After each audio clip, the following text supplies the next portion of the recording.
भारत माता की। इतना उत्साह, सच कहूं कुछ देर के लिए मैं भूल ही गया था कि मैं नीदरलैंड में हूं।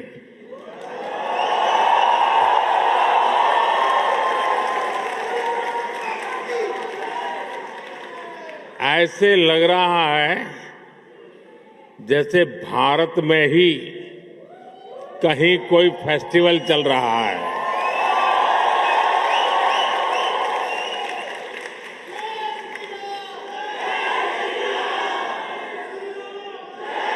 वैसे तो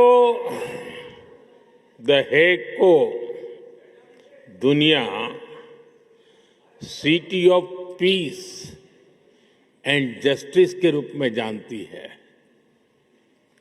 लेकिन आज यहां जो माहौल है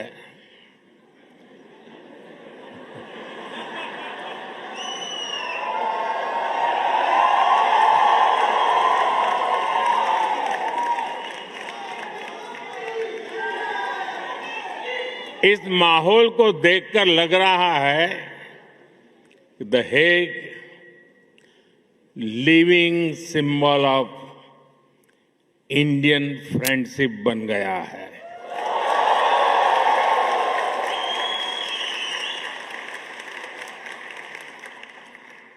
ये दिखाता है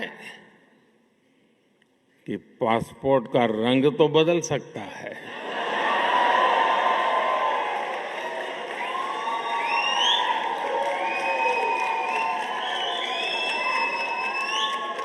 एड्रेस भी बदल सकता है,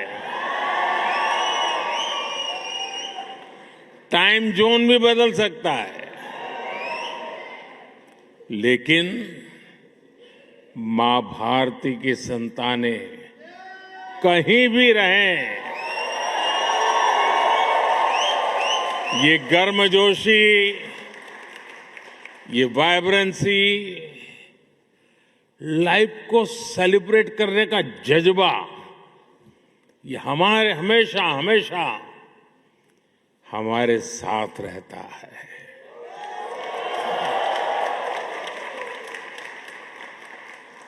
मैं आप सभी का इस वार्म वेलकम के लिए बहुत बहुत आभार व्यक्त करता हूं। और जब मैं यहां प्रवेश कर रहा था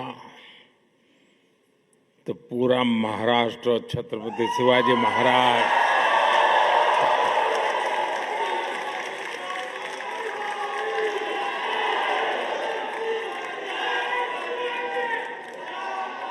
और मेरो प्यारो राजस्थान,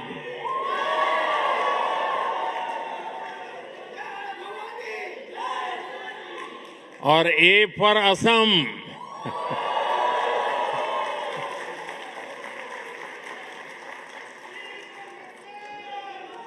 साथियों, आप सभी से मुलाकात के बाद आज मुझे हिज मैजेस्टी द किंग और हर मैजेस्टी द क्वीन से मिलने का अवसर मिलेगा। इसके साथ ही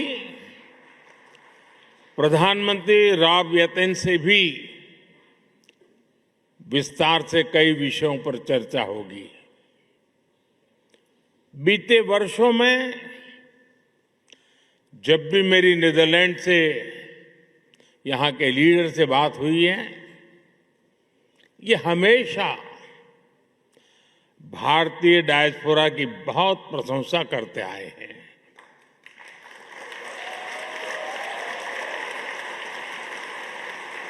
मतलब कि आप सबकी प्रशंसा करते हैं।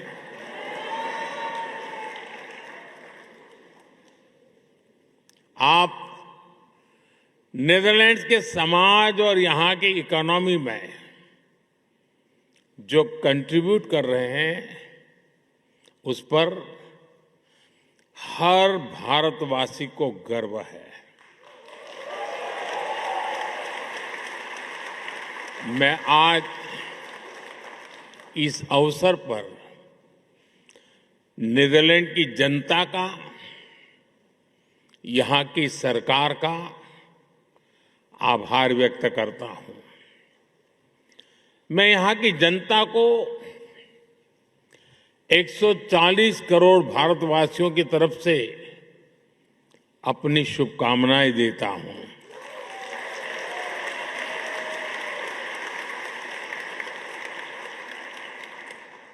साथियों, मैं पहले भी नीदरलैंड आता रहा हूं। मेरे पुराने साथी महर्षि महेश योगी के सारे सदस्य यहां बैठे हैं।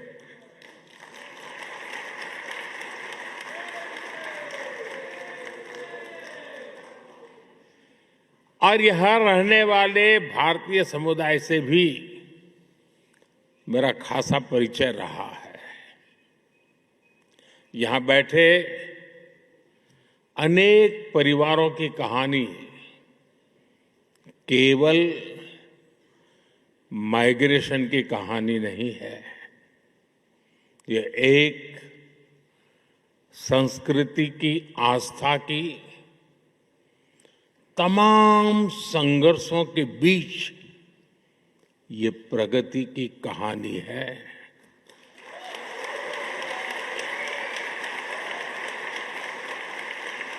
उस दौर में तब किसी ने सोचा भी नहीं था कि 2 महासागर पार करने के बाद भी भारतीयों की पहचान इतनी जीवंत रहेगी।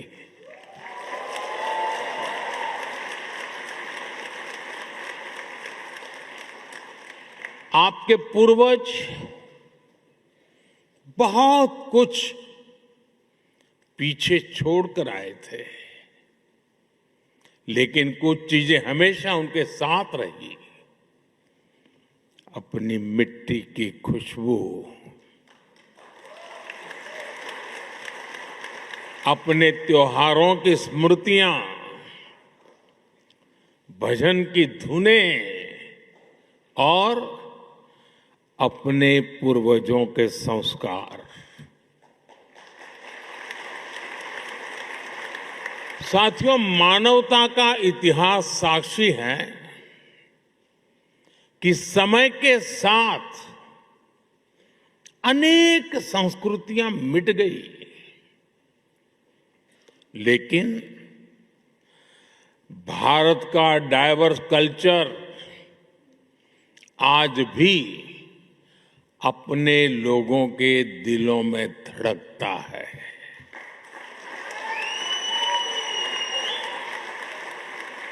पीढ़ियां बदल गई, देश बदल गए, परिवेश बदल गए, लेकिन परिवार के संस्कार नहीं बदले, अपनापन नहीं बदला। आपने डच भाषा को अपनाया, लेकिन अपने पुरखों की भाषा को भी छोड़ा नहीं।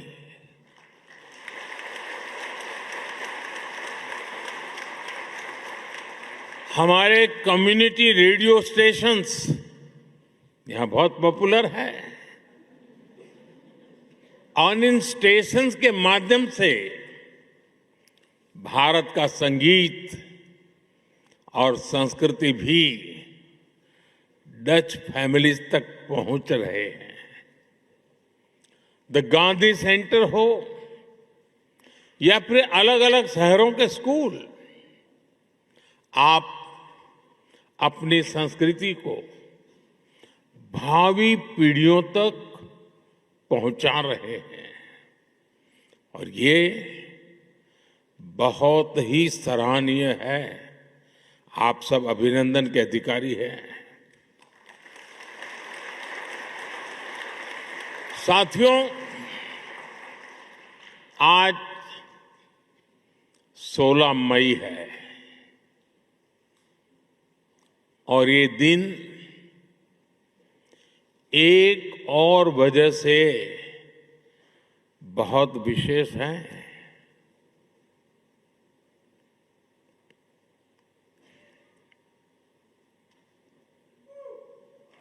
सोच रहे हैं ना?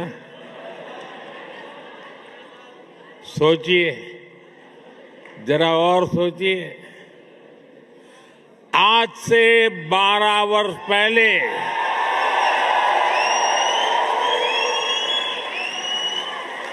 2014 में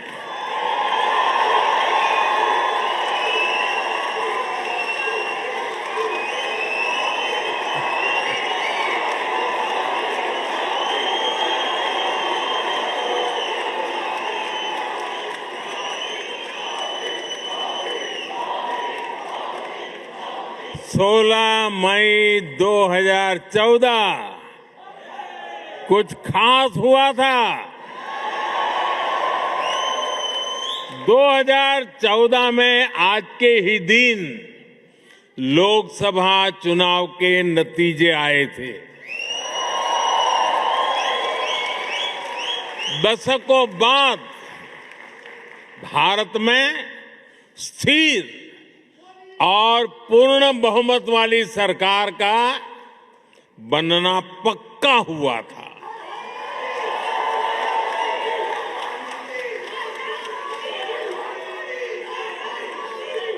एक वो दिन था और एक आज का दिन है।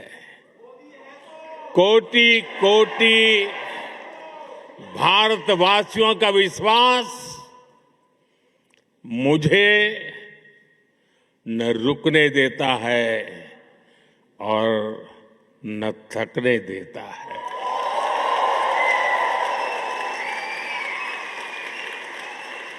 ये नॉन स्टॉप चले ही जा रहा है। साथियों, बहुत छोटी आयु से ही मैं देशभक्ति के रंग में रंग गया।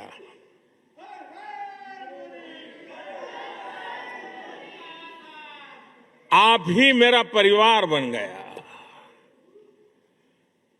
स्व से समष्टि की ओर चल पड़ा।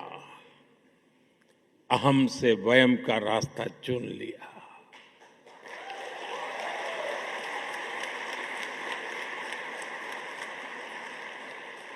और फिर तो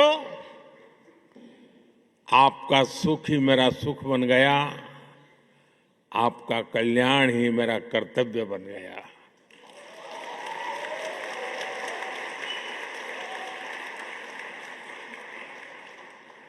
और समर्पित भाव से आप सबके आशीर्वाद से कुछ न कुछ करता रहा। लेकिन जनता जनार्दन का इतना प्यार मिलेगा, ये तो कल्पना में भी नहीं था।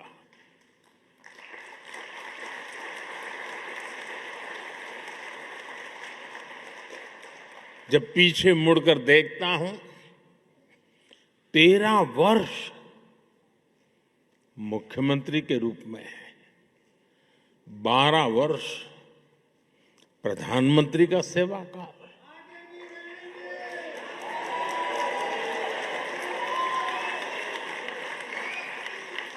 डेमोक्रेटिक वर्ल्ड में 25 वर्षों तक करोड़ों करोड़ वोटर्स का लगातार समर्थन, ये मेरे लिए बहुत ही बड़े सौभाग्य की बात है। मेरे लिए ये सिर्फ एक आंकड़ा नहीं है, ये आपके आशीर्वाद, ये मेरी बहुत बड़ी पूंजी है। देश का ये प्यार, ये आशीर्वाद मुझे अपने जीवन का पल पल देशवासियों के सपनों को पूरा करने के लिए प्रेरित करता है। साथियों, दुनिया का कोई भी देश हो, अगर उसे आगे बढ़ना है तो उसे बड़े सपने देखने ही होंगे।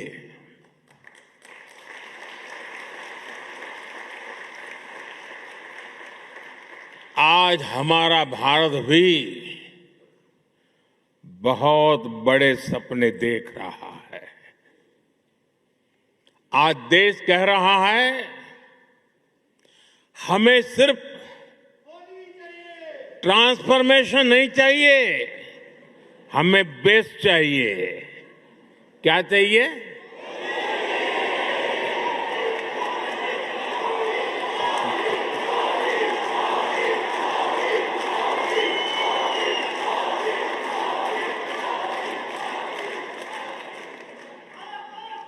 और हमें सिर्फ बेस्ट ही नहीं, हमें फास्टेस्ट चाहिए। और इसलिए जब भारत में एस्पिरेशंस अनलिमिटेड है, तो एफर्ट्स भी लिमिटलेस हो रहे हैं। जैसे भारत के युवाओं का उदाहरण है, आज भारत का युवा आसमान छूना चाहता है, वो स्टार्टअप शुरू करना चाहता है, वो क्वालिटी प्रोडक्ट्स बनाना चाहता है, वो ड्रोन मैन्युफैक्चरिंग करना चाहता है, वो एआई और सेमीकंडक्टर की दुनिया में भारत को आगे ले जाना चाहता है।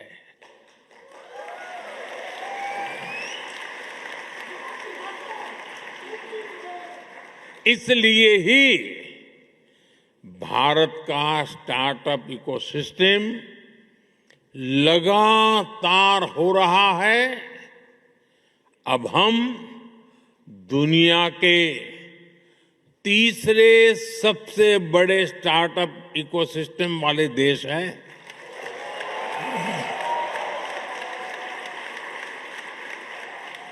और साथियों,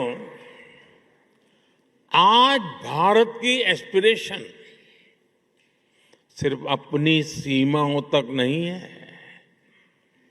भारत चाहता है वो ओलंपिक्स होस्ट करे, ग्लोबल मैन्युफैक्चरिंग हब बने, ग्रीन एनर्जी लीडर बने और दुनिया का ग्रोथ इंजन बने।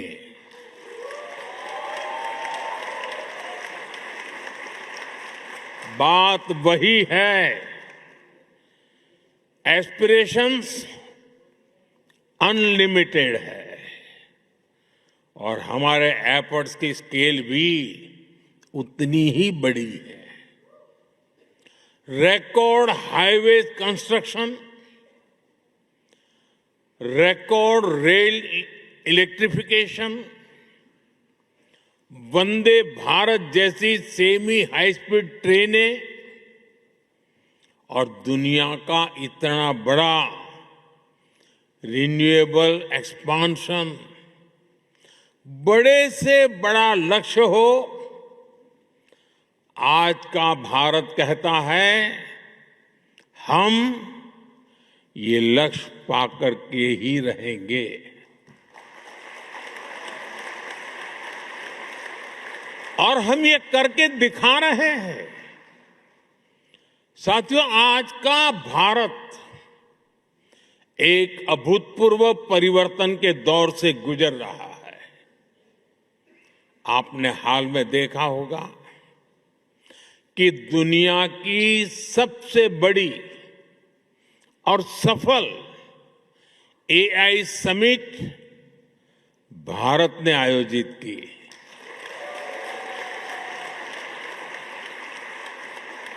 उससे पहले G20 की सफल समिट भी भारत ने आयोजित की थी।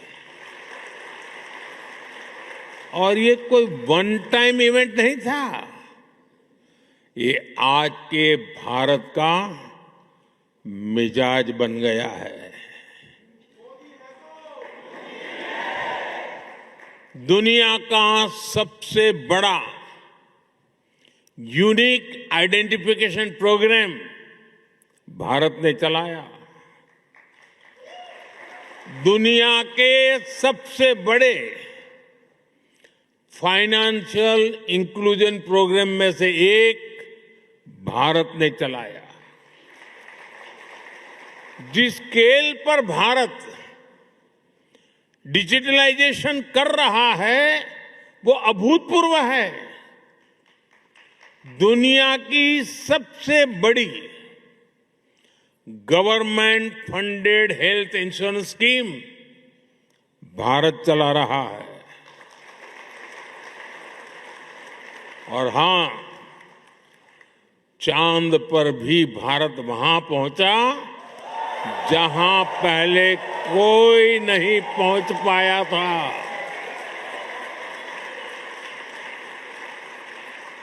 और न्यूक्लियर एनर्जी में दुनिया के सबसे एडवांस फास्ट ब्रीडर रिएक्टर भी आज सफलता के साथ भारत काम कर रहा है। साथियों, भारत की जो ये स्केल है, ये हम इंफ्रास्ट्रक्चर निर्माण में भी देख रहे हैं। आज भारत में जो सोलर पार्क बन रहे हैं वो विश्व के सबसे बड़े पार्क में से एक है। सबसे ऊंची और सबसे लंबी टनल्स हो,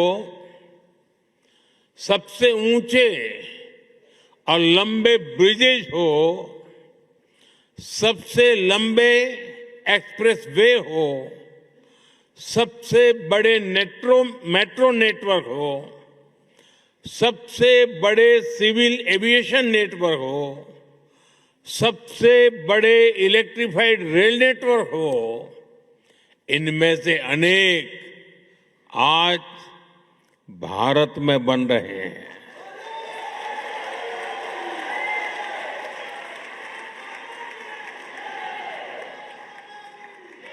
बीते सालों में भारत ने धरती से चंद्रमा की दूरी जितनी है, सुन लीजिए, धरती से चंद्रमा की जितनी दूरी है उससे भी 11 गुना 11 टाइम अधिक ऑप्टिकल फाइबर बिछाया है।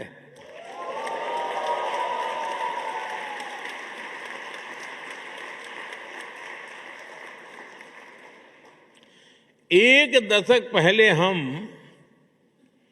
मोबाइल फोन इंपोर्ट करते थे।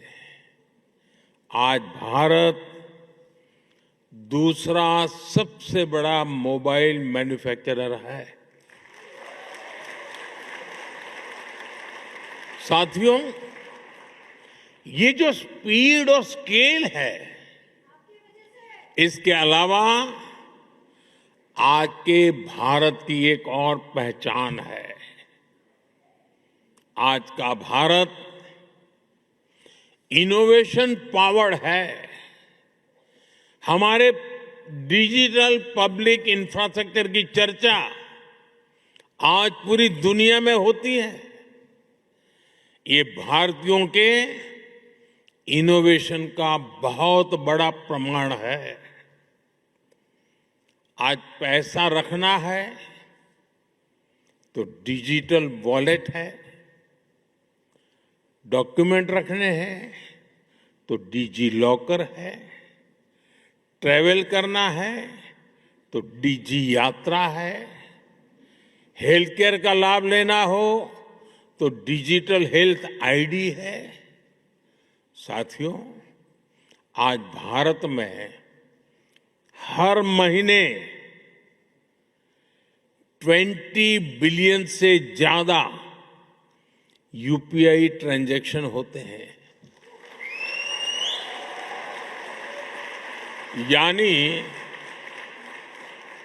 पूरी दुनिया में हो रहे डिजिटल ट्रांजैक्शन में आधे से ज्यादा केवल भारत में हो रहे हैं।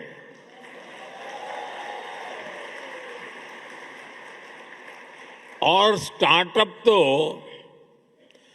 आज भारत के युवाओं का मिजाज बन चुका है। 12 साल पहले देश में 500 से भी कम स्टार्टअप्स थे।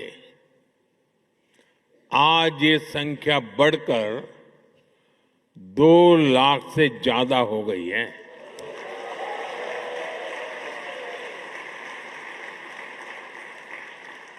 और स्टार्टअप की दुनिया में भी 2014 में भारत में सिर्फ 4 यूनिकॉर्न थे। आज भारत में करीब 125 एक्टिव यूनिकॉर्न है।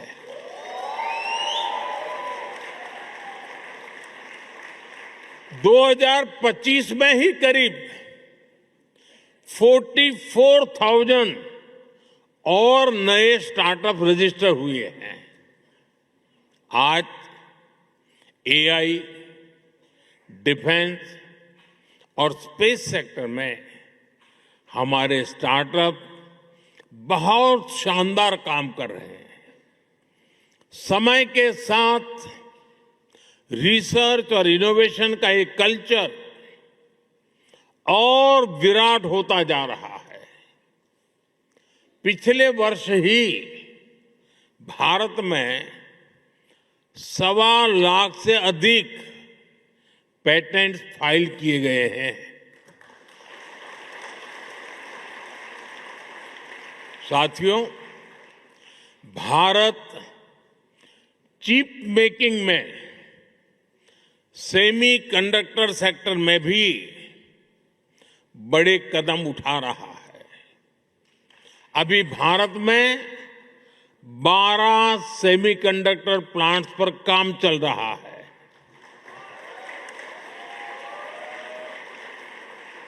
इनमें से 2 प्लांट्स में प्रोडक्शन भी शुरू हो चुका है।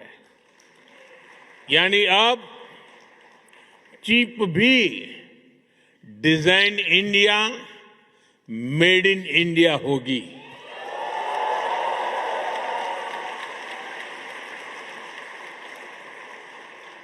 साथियों, भारत की ये एस्पिरेशन ड्रिवन जर्नी हमारी डेमोक्रेसी को भी सशक्त कर रही है। जब लोगों के सपने सच होते हैं तो लोकतंत्र पर उनका भरोसा भी मजबूत होता है। साथियों, मैं आपको हाल के विधानसभा चुनाव का उदाहरण देता हूं।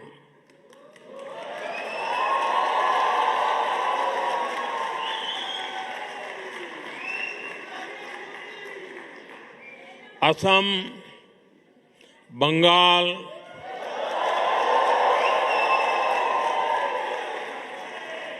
क्या झालमुड़ी यहां भी पहुंच गई?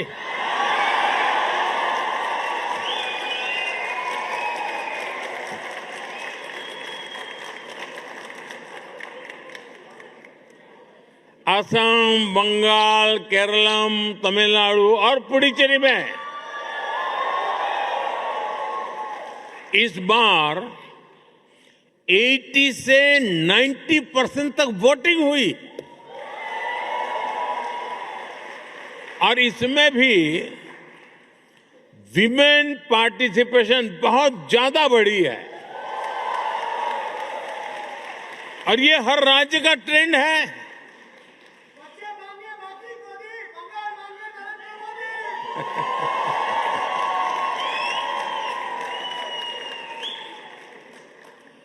आज भारत में वोटर उत्साहित हैं, आप भी उत्साहित हैं।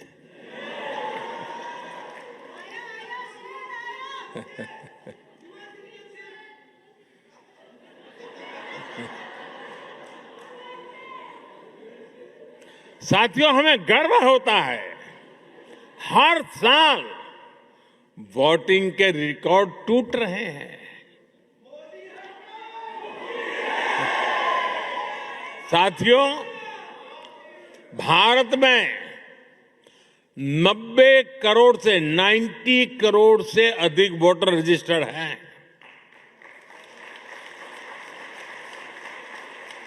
2024 के लोकसभा चुनाव में 64 करोड़ लोगों ने वोट डाला, यानी यूरोपियन यूनियन की टोटल पॉपुलेशन से भी ज्यादा भारतीयों ने वोटिंग की।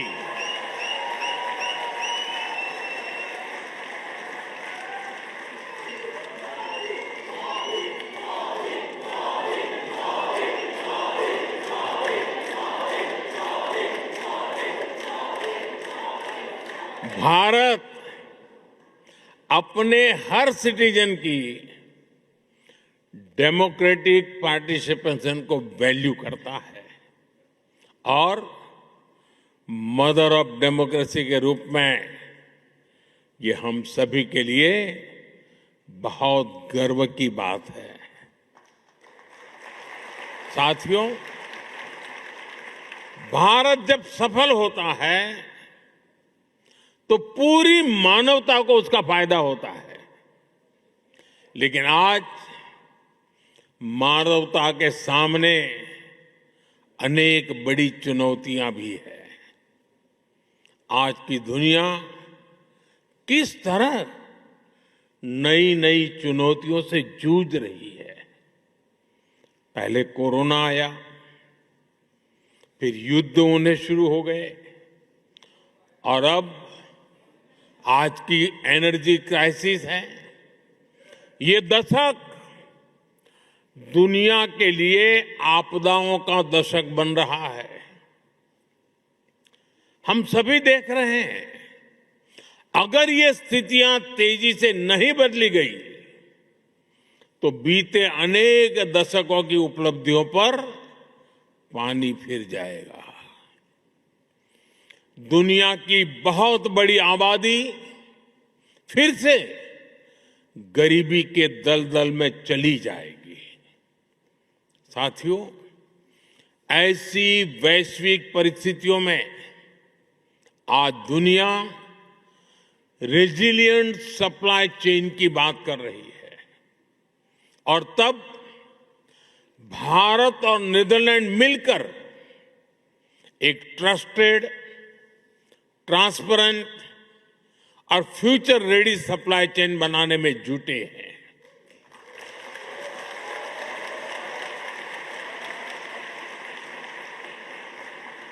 एनर्जी सिक्योरिटी से लेकर वाटर सिक्योरिटी तक नीदरलैंड्स और भारत मिलकर काम कर रहे हैं। ग्रीन हाइड्रोजन को लेकर हमारा कोऑपरेशन बहुत महत्वपूर्ण है और भारत और यूरोपियन यूनियन के बीच जो ऐतिहासिक ट्रेड एग्रीमेंट हुआ है, इससे भारत और नीदरलैंड की साझेदारी और मजबूत होगी और इसका लाभ आप सभी को भी होगा। भारतीय बिजनेस के लिए यूरोप में प्रवेश का नेचुरल गेटवे नीदरलैंड बनेगा।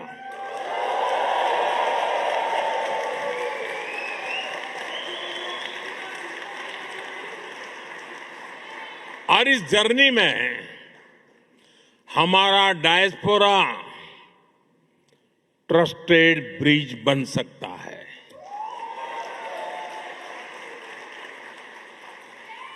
और मैं इसलिए कहता हूं कि डायस्पोरा इंडिया की एम्बिशन को भी समझता है और यूरोप के स्टैंडर्ड्स को भी जानता है। इससे यहां बसे भारतीयों को भी भारत के हाई क्वालिटी प्रोडक्ट्स के अधिक अवसर मिलेंगे। साथियों, नीदरलैंड ट्यूलिप की धरती है और यहां के खूबसूरत ट्यूलिप्स को देखने के लिए दुनिया भर के लोग यहां आते हैं। भारत में भी दुनिया के सबसे बड़े ट्यूलिप गार्डन में से एक हमारे जम्मू कश्मीर में है, श्रीनगर में है। और जिस तरह नीदरलैंड को ट्यूलिप्स के लिए जाना जाता है, वैसे ही भारत लोटस यानी कमल के लिए जाना जाता है।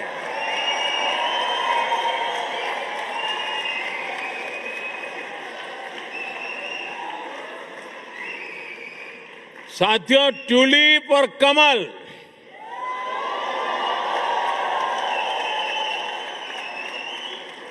दोनों फूल हमें बताते हैं कि जड़ें चाहे पानी में हो या धरती पर, अगर सही पोषण मिले तो सुंदरता भी मिलती है और स्ट्रेंथ भी आ जाती है।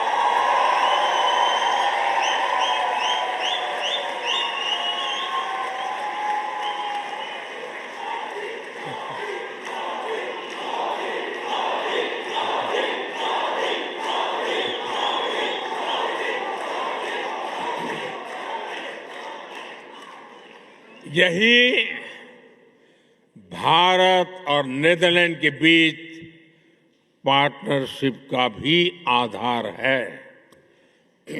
साथियों, हमारे बीच दोस्ती की एक और कड़ी है जिसकी उतनी चर्चा नहीं होती, और वो है स्पोर्ट्स।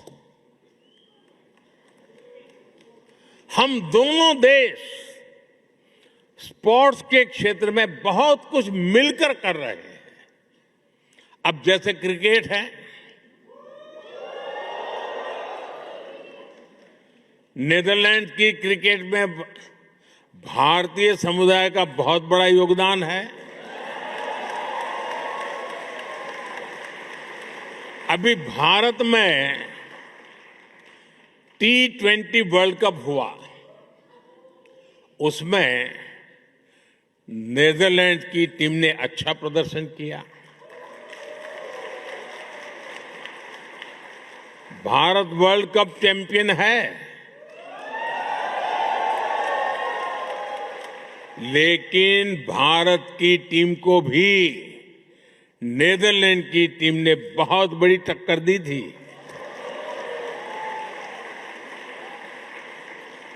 जब हम तेजा निदामनुरू और विक्रमजीत सिंह को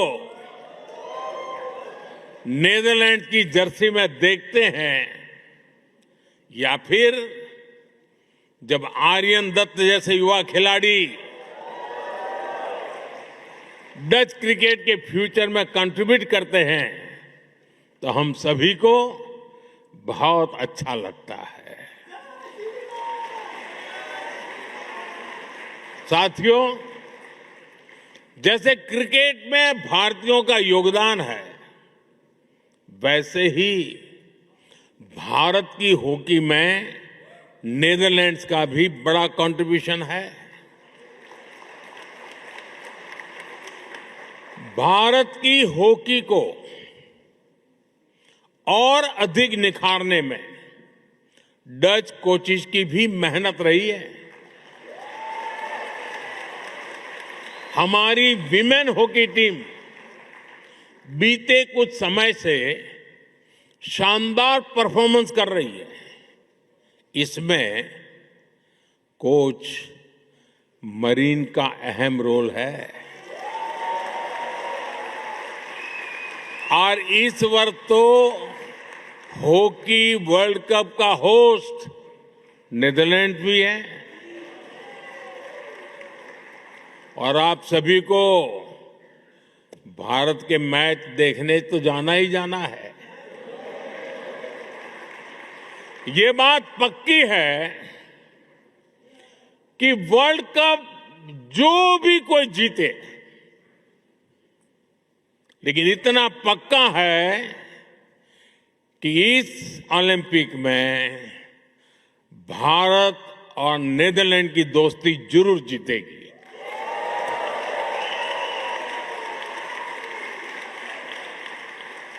साथियों, भारत और नीदरलैंड के बीच के रिश्ते की असली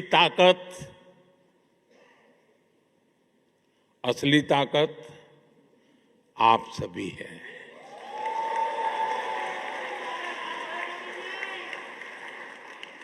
आप इस पार्टनरशिप के जीवंत सेतु हैं, जीवंत ब्रिज है। इसलिए भारत सरकार ने सूरीनामी हिंदुस्तानी समाज के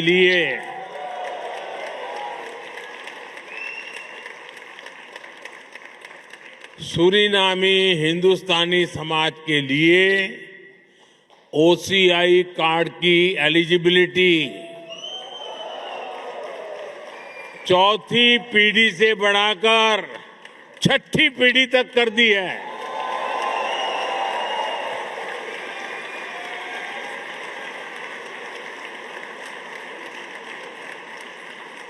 साथियों, 21वीं सदी का भारत अवसरों की भूमि है। भारत टेक्नोलॉजी ड्रिवन भी है और ह्यूमैनिटी ड्रिवन भी है। भारत जितना एंशिएंट है उतना ही मॉडर्न बन रहा है। इसलिए ये समय भारत में आपके पुरखों के गांव से जुड़ने का भी है और विकसित भारत की जर्नी में भागीदारी का भी है। मैं नीदरलैंड्स में भारतीय समुदाय के सभी साथियों से कहूंगा, आप भारत में ज्यादा से ज्यादा सहयोग बढ़ाएं। इससे भारत का सामर्थ्य भी बढ़ेगा और आपके इन्वेस्टमेंट पर रिटर्न भी ज्यादा मिलेगा।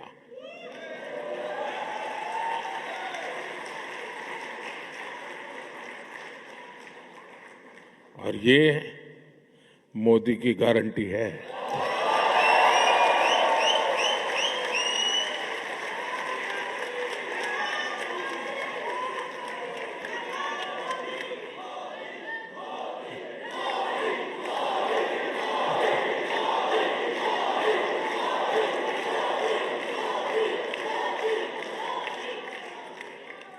मैं इसी भाव के साथ इतनी बड़ी तादाद में आप सब आए, आप सबके दर्शन करने का सौभाग्य मिला, मुझे बहुत खुशी हुई। इसी भाव के साथ मैं अपनी बात समाप्त करता हूं। इतने गर्मजोशी भरे वेलकम के लिए फिर से आप सबका बहुत बहुत धन्यवाद। भारत माता की, भारत माता की, भारत माता की।